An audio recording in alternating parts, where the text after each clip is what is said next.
The Galactic Coalition Military Academy looked exactly like what you'd expect from beings who thought chrome and intimidation were the peak of architectural achievement. Drill Sergeant Vex'tar stood 8 feet tall, had 4 arms that could probably bench press a small moon, and scales that reflected light in a way that screamed, "I eat recruits for breakfast." His species, the Zephyrians, had conquered 17 star systems through sheer terror alone. So naturally, when Corporal Riley Martinez walked off the transport shuttle, took one look at him and asked, "Is there going to be a lunch break, or should I have grabbed something on the way?" Vex'tar experienced what humans call cognitive dissonance. "Silence, worm," Vex'tar roared, his voice echoing through the hangar bay like thunder in a metal can. "You stand before Vex'tar the Bone Crusher, terror of the Andromeda sector." Riley nodded politely, checking her watch. "Cool. Riley Martinez, Local 47 Construction. Look, I appreciate the whole intimidation thing. Really sells the military vibe. But I've got a union rep who screams louder than you every morning, and he hasn't had his coffee yet." Behind her, the rest of the human squad shuffled forward. Private Kowalski, a wiry tech specialist who looked like he'd been raised on energy drinks and bad decisions, was already scanning the facility's architecture with obvious disapproval. "This structural integrity is questionable at best. Who designed this? Someone's angry nephew." Former Marine Torres, built like a brick wall with anger management issues, just grunted and started doing push-ups. Because of course he did. The real surprise was Jenkins, a soft-spoken accountant from Minneapolis who'd volunteered for the adventure. He was currently calculating something on his tablet and muttering about inefficient resource allocation. Vex'tar's 4 eyes blinked in sequence, a sign of extreme confusion among his people. In 3 centuries of breaking recruits, nobody had ever responded to his introduction by critiquing the architecture and asking about meal schedules. "You dare mock the might of the Zephyrian war machine?" he snarled, leaning down until his fanged face was inches from Riley's. Riley looked up at him with the kind of patience usually reserved for explaining workplace safety violations to management. "Look, Sergeant Vex, can I call you Vex? Nobody's mocking anybody. I'm just saying, it's been a long flight. I haven't eaten since that questionable protein paste they served on the transport. And if we're going to do this whole boot camp thing, I'd like to know the schedule. I've got a mortgage back home that doesn't care about your bone-crushing reputation." The other alien recruits, a collection of species that looked like they'd been designed by committee to be as terrifying as possible, stared in horror. A few of the smaller ones actually fainted. Vex'tar straightened up, all 4 arms gesturing wildly. "Schedule? You want to know about schedules? I will tell you about schedules, human. Dawn, you rise. Morning, you suffer. Afternoon, you bleed. Evening, you pray for death. Night, you dream of home while sleeping on rocks." "Okay, but when's lunch?" Riley asked again. Kowalski looked up from his tablet. "Also, do you guys have Wi-Fi? Because this whole isolated from civilization thing is really gonna mess with my streaming subscriptions." Torres finished his push-ups and stood up. "Permission to speak freely, Sergeant?" "Granted," Vex'tar roared, thinking he might finally get some proper military respect. "Your obstacle course looks like it was designed by someone who's never actually seen a human body move. We're going to need to make some modifications if you want this to be challenging instead of just weird."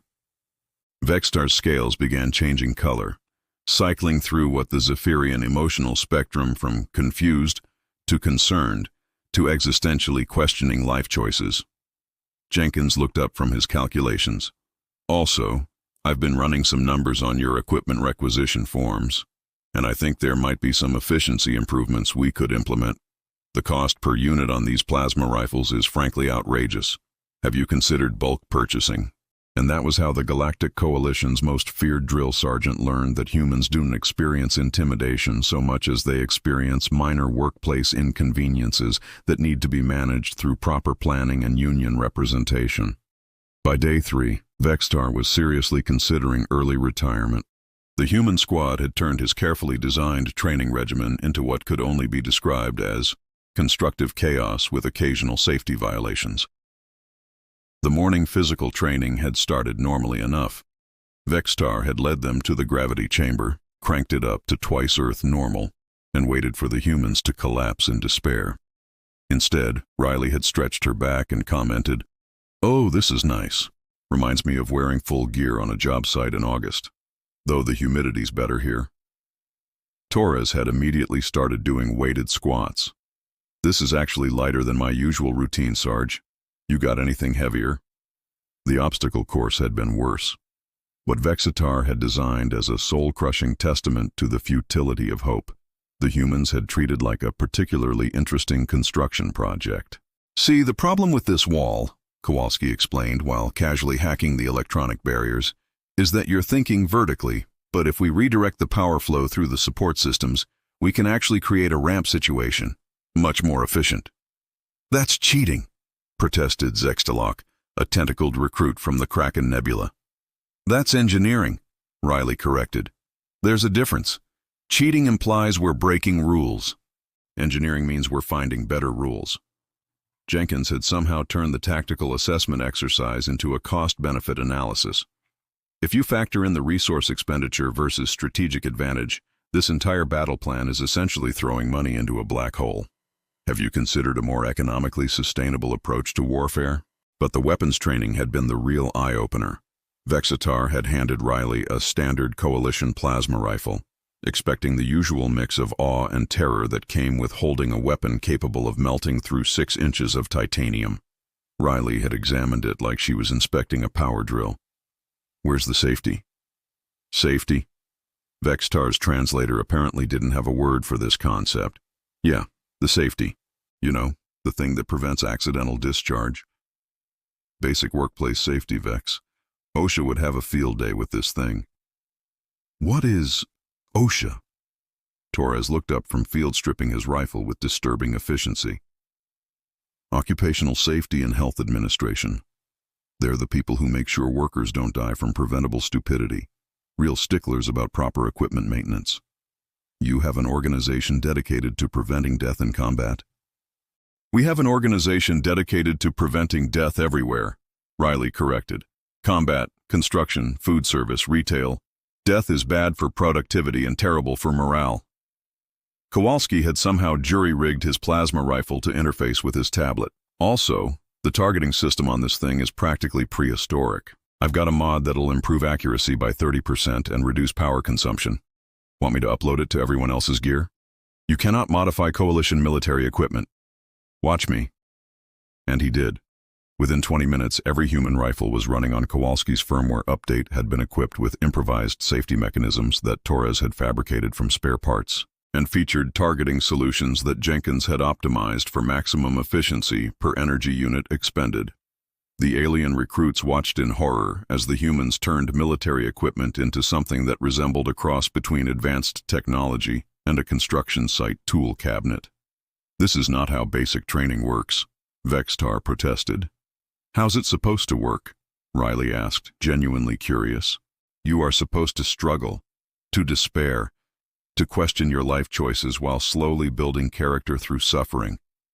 "Suffering builds character?" Jenkins looked up from his efficiency calculations. "That's actually a common misconception. Studies show that competence builds character. Suffering just builds trauma and lower productivity metrics. Also," Torres added while teaching a group of terrified alien recruits how to properly maintain their weapons, "suffering without purpose is just hazing. We stopped doing that in the professional military decades ago." Kowalski nodded. "Bad for unit cohesion. You want people to trust each other, not bond through shared misery. That's just Stockholm Syndrome with extra steps." Vex'tar looked around at his obstacle course, which the humans had somehow improved through unauthorized modifications, at his weapons, which were now functioning better than factory specifications, and at his carefully planned training schedule, which had been optimized for efficiency and included regular meal breaks. "But if you are not afraid, how will you learn respect?"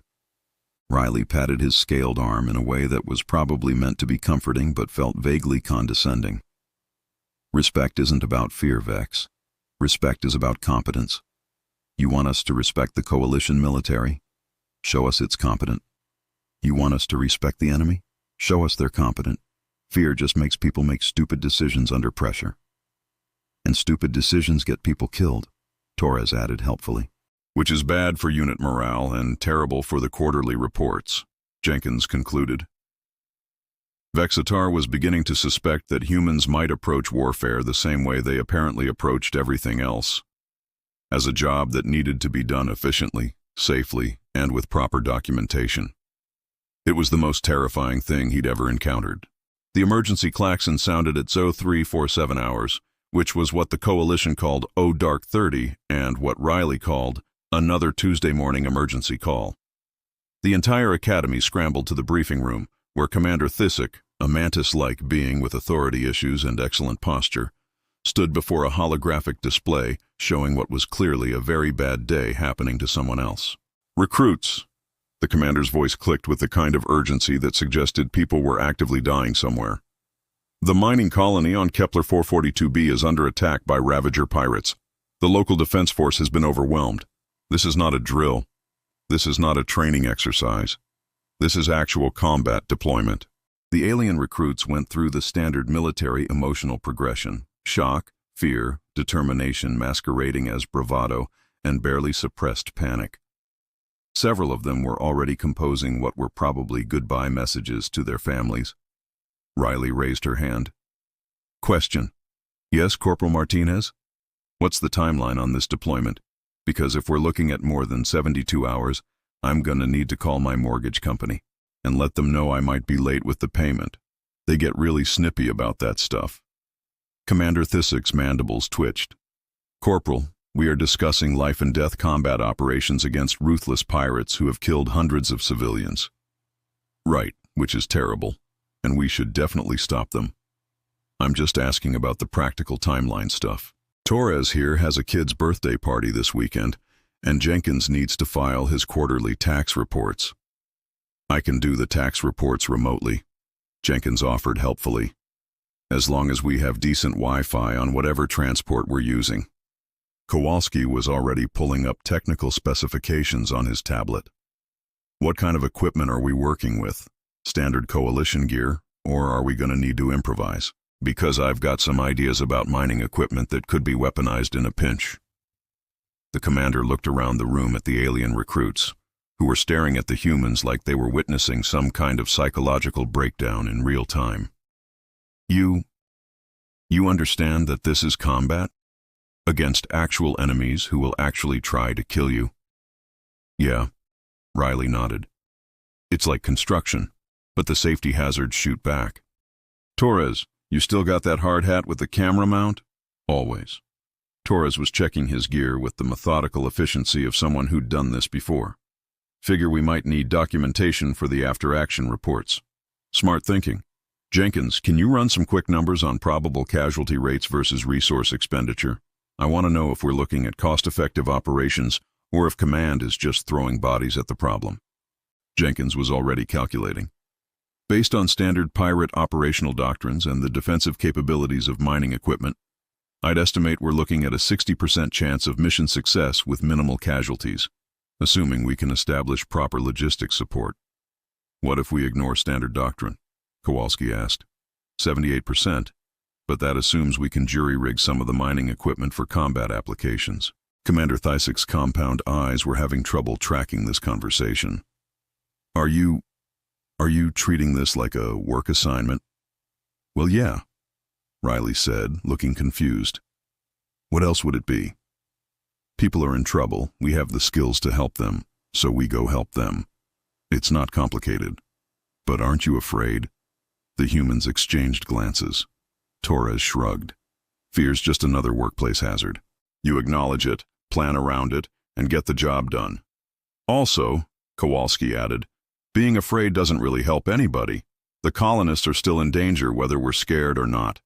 Being scared just makes us less effective at helping them." "Besides," Jenkins concluded, "statistically speaking, we're more likely to die in traffic accidents back home than in military combat, assuming proper safety protocols are followed." One of the alien recruits, a crystalline being whose name was mostly subsonic frequencies, finally found its voice.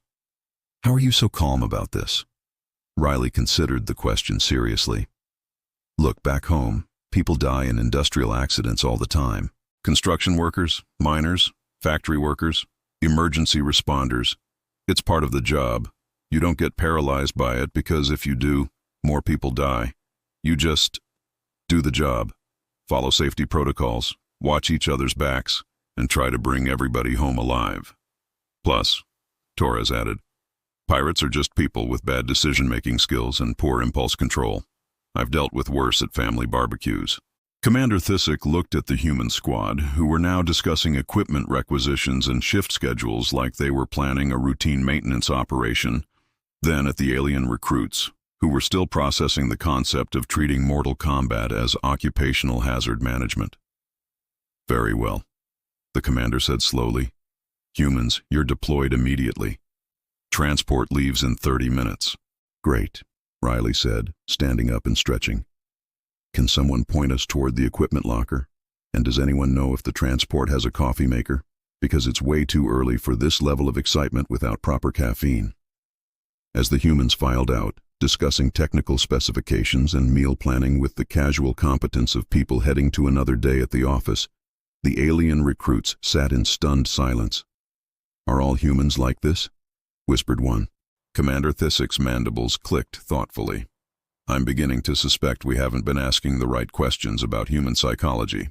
The mining colony on Kepler 442b looked exactly like what happened when industrial efficiency met hostile alien pirates. Everything was on fire, nothing was working properly, and the people in charge were having the worst day of their lives. The Ravagers had landed 3 hours ago with the kind of overwhelming force that suggested they had gotten tired of subtle approaches to wealth redistribution.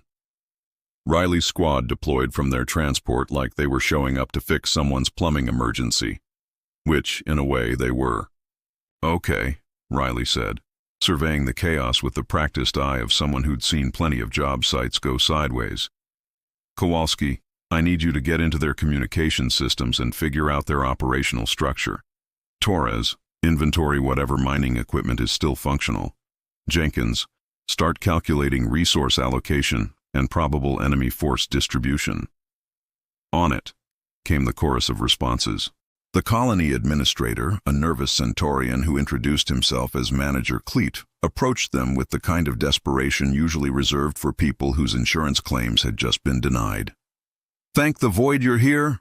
The Ravagers have taken the main mining complex and are holding 300 colonists hostage.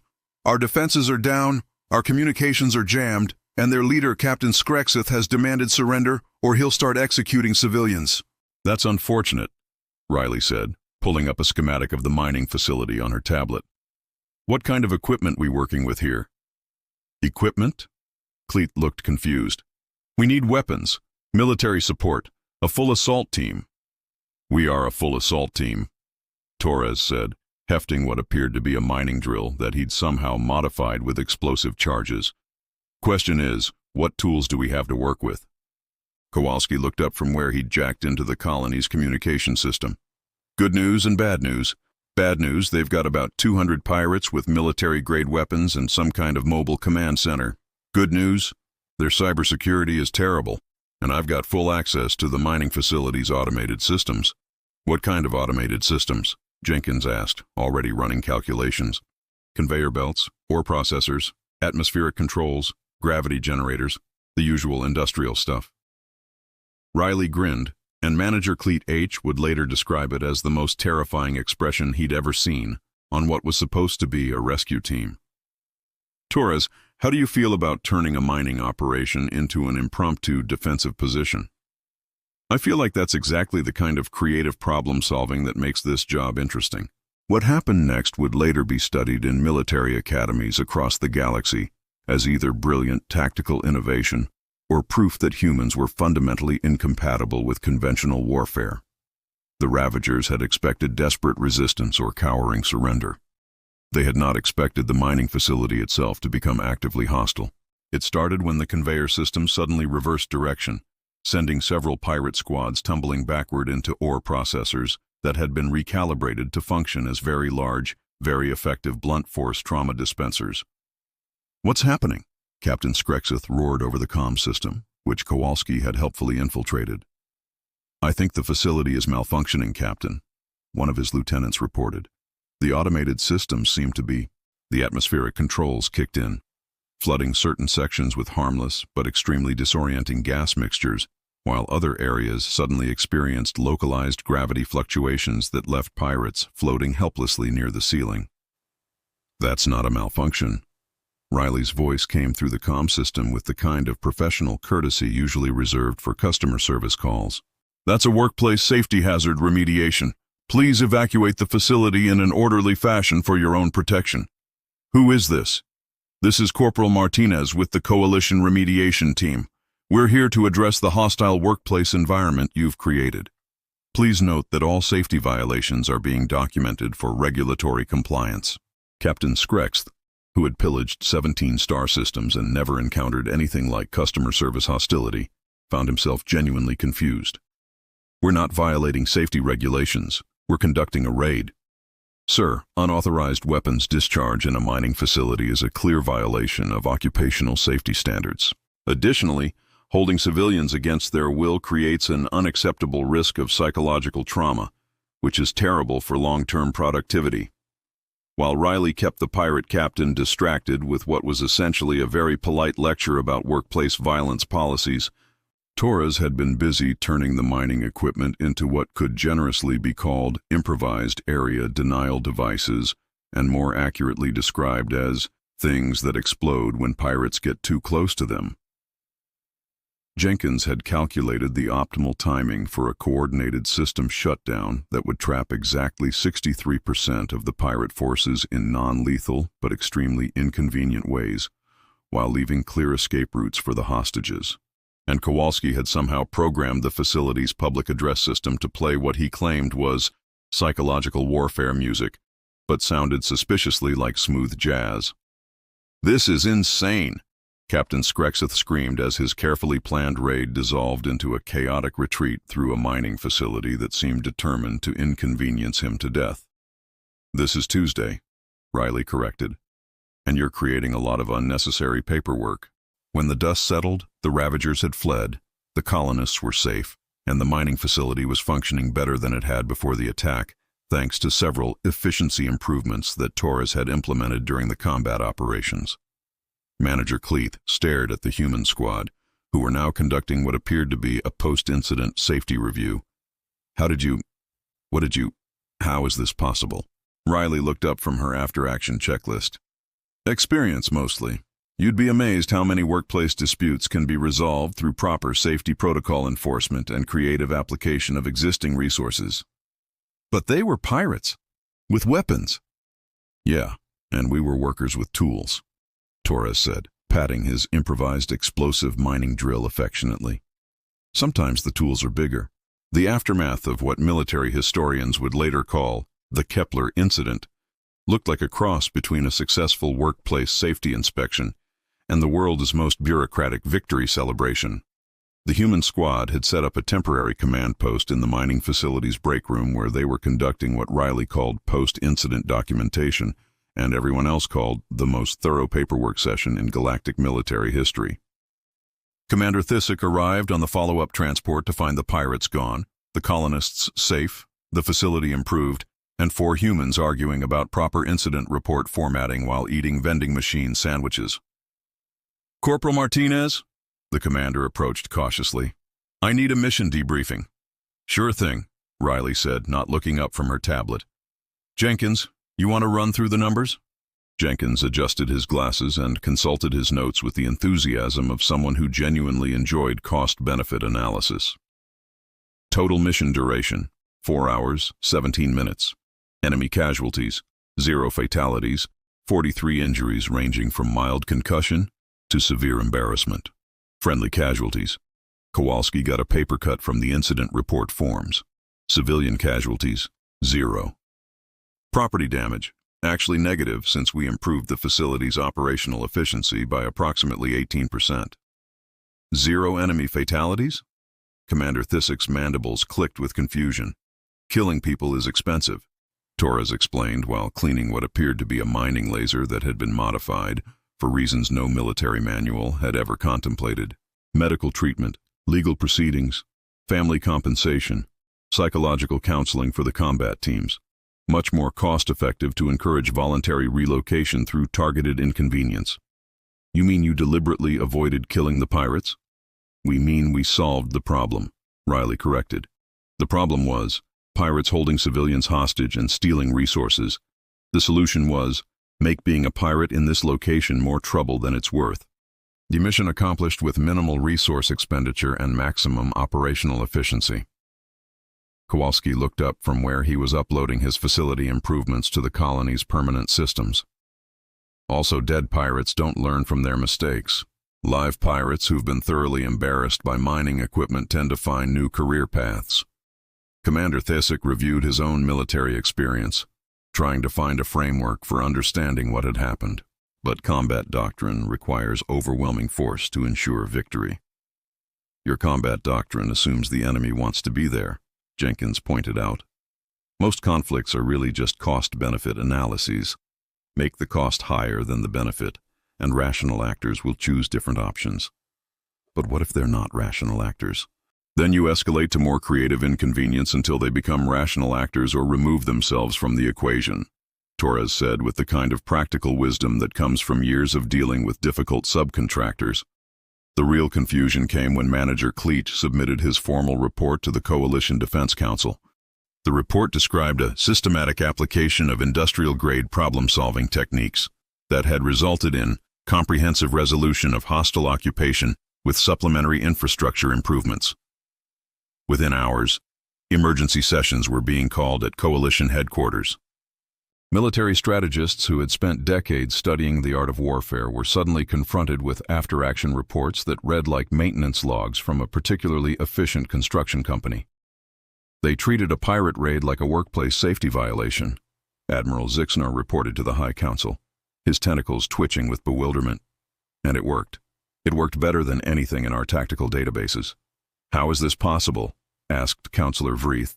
They don't think of combat as combat, the Admiral explained. They think of it as problem-solving with occupational hazards. They approach warfare the same way they approach everything else. Identify the problem, gather resources, implement a solution, document results, and move on to the next job.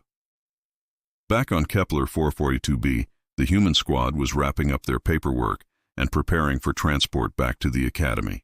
Riley had somehow convinced Manager Cleet H to sign off on several facility improvement recommendations that would prevent future security breaches while increasing mining productivity. You know, Cleet said as he watched them pack their equipment. In all my years managing this facility, I've never seen anyone approach a crisis with such systematic calm. It's just experience, Riley said. Emergency response, crisis management, hazard mitigation. Every job site has its challenges. This one just had pirates instead of unstable foundations and regulatory compliance issues instead of building codes. But weren't you afraid? Riley paused, considering the question. Fear's a useful emotion. It tells you when something might be dangerous. But once you've identified the danger and developed a response plan, fear just gets in the way of executing that plan effectively. Also, Torres added, being afraid doesn't make you any safer. Proper planning, good communication, and reliable equipment make you safer. Fear just makes you make stupid decisions under pressure. As their transport prepared for departure, Kowalski made one final adjustment to the facility's systems. There, he said with satisfaction, I've uploaded a comprehensive security protocol that should prevent future unauthorized access attempts, plus some efficiency improvements to the ore processing systems. Consider it a complimentary consultation. Why? Cleet asked.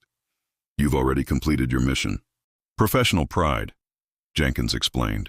If you're going to do a job, you might as well do it right. Leaving a job half-finished is bad for your reputation. As the human squad departed, Manager Cleet looked around his facility, which was now safer, more efficient, and better defended than it had ever been, and tried to understand how 4 humans with construction backgrounds had revolutionized his understanding of crisis management in the space of a single afternoon. Are all humans like this? He asked Commander Thesic. The commander's compound eyes reflected something that might have been existential uncertainty. I'm beginning to think we haven't been asking the right questions about human civilization. 3 weeks after the Kepler incident, Drill Sergeant Vex'tar found himself in the unprecedented position of asking his recruits for training advice. The Galactic Coalition High Command had issued new directives about alternative conflict resolution strategies and human-compatible operational doctrines, which translated roughly to figure out how they do it and teach everyone else. Riley was in the middle of explaining workplace safety protocols to a group of terrified alien cadets when Vex'tar approached her with what could generously be described as humility, and more accurately called desperate confusion masquerading as professional development. "Corporal Martinez," he began, his forearms fidgeting with the kind of nervous energy usually reserved for people asking their teenagers about social media. "I require guidance on human military methodology." Riley looked up from her impromptu lecture on why fear-based leadership is bad for unit cohesion and terrible for productivity metrics. The alien cadets were taking notes with the fervor of people who'd discovered that survival might actually be compatible with job satisfaction. "Sure, Vex. What's the problem?" "The problem," he said slowly, "is that everything I know about military training appears to be fundamentally wrong. Command has asked me to implement human-style operational efficiency protocols, but I do not understand how you approach warfare as if it were employment." "Because that's what it is," Riley said matter-of-factly. "Military service is a job. Combat is a job function. Like any job, you want to do it efficiently, safely, and with minimal unnecessary drama. The goal is to solve problems, not create bigger problems." Kowalski looked up from where he was teaching a group of Zephyrian recruits about proper equipment maintenance. Also, fear-based management went out of style in human organizations decades ago. Turns out it's counterproductive. You want people to think clearly under pressure, not panic because they're more afraid of their sergeant than the enemy. "But how do you maintain discipline without fear?" Torres answered while demonstrating proper weapons handling to recruits who were actually paying attention instead of trembling. "Professional standards. You maintain discipline through competence, mutual respect, and shared commitment to mission success. Fear just makes people follow orders without thinking. Thinking is usually important in combat situations." This was the conversation that led to the most significant restructuring of military doctrine in galactic history. Within 6 months, the Coalition had quietly implemented what became known as human integration protocols across all their military academies. The changes were subtle but revolutionary. Fear-based intimidation was replaced with competence-based leadership. Impossible training exercises were replaced with practical skill development. The philosophy of suffering builds character was replaced with competence builds character. Suffering just builds trauma. Most importantly, the entire military culture shifted from viewing combat as ritual trial by violence to viewing it as professional problem-solving with occupational hazards. The results were immediate and dramatic. Unit cohesion improved. Combat effectiveness increased. Casualty rates dropped. Recruitment numbers went up as word spread that military service no longer required ritual psychological damage as a prerequisite for competence. Back at the academy, Riley had been promoted to senior instructor, a position that came with better pay, more responsibilities, and access to the officers' mess, which had significantly better coffee than the enlisted cafeteria. "The coffee's an improvement," she told Vex'tar as they reviewed the latest training statistics, "but the food situation is still suboptimal. I've submitted some recommendations to the quartermaster about nutritional balance and meal variety." "You submitted food service optimization reports?" "Professional habit. If you're going to feed people, you might as well feed them properly. Good nutrition improves cognitive function and physical performance. Basic workplace wellness principles." Vex'tar reviewed the reports, which included detailed analysis of caloric requirements, nutritional balance, cost efficiency, and morale impact of various meal options. "You approach everything as if it were a management consulting project. That's because it is. Military operations are just management consulting with weapons. You've got resource allocation, personnel management, logistical coordination, strategic planning, and performance optimization. The only difference is that some of the performance metrics include not getting shot." Jenkins, who had been promoted to logistics coordination specialist, looked up from his latest efficiency analysis. "Speaking of not getting shot, I've been running some numbers on our training accident rates since implementing the new safety protocols. We're down 67% on training injuries and up 42% on operational readiness scores. Turns out, Kowalski added from where he was upgrading the Academy's communication systems, when people aren't constantly worried about arbitrary punishment and ritual humiliation, they focus better on actually learning useful skills. The final validation of the new approach came when Admiral Vex'tar visited the Academy for the quarterly performance review. He found organized, competent, confident cadets who treated military service as professional career development rather than survivalist hazing. "This is remarkable," he told Vex'tar as they watched Riley's squad conducting a tactical exercise that looked more like a construction project than a military operation. "They're treating warfare as if it were productive." "That," Vex'tar said with something that might have been pride and probably was bewildered admiration, "is exactly what they're doing." "Corporal Martinez," the Admiral called out. "A word?" Riley jogged over, not out of breath despite having just completed an obstacle course while carrying what appeared to be an entire communications array. "Yes, sir. I need to understand something. How do humans manage to be so effective at warfare while treating it as if it were civilian employment?" Riley considered the question seriously. "Because that's what it is, sir. We're in the business of solving problems. Sometimes the problems are logistical, sometimes they're technical, sometimes they're diplomatic, and sometimes they involve people shooting at us. But they're still just problems that need solutions. The shooting is just another occupational hazard to plan around. Like construction work, but with better health benefits," Torres added helpfully. As the Admiral departed, still processing the concept of treating galactic military service as a professional career with standard workplace safety expectations, Vex'tar turned to Riley with a question that had been bothering him for months. "Do you humans fear anything?" Riley smiled, the kind of patient expression usually reserved for teaching important life lessons to confused relatives. "Of course we do, Vex. We fear incompetence, poor planning, inadequate resources, and preventable accidents. We fear letting our teammates down and failing to complete our missions. We just don't fear the job itself. Fear of the job makes you bad at the job."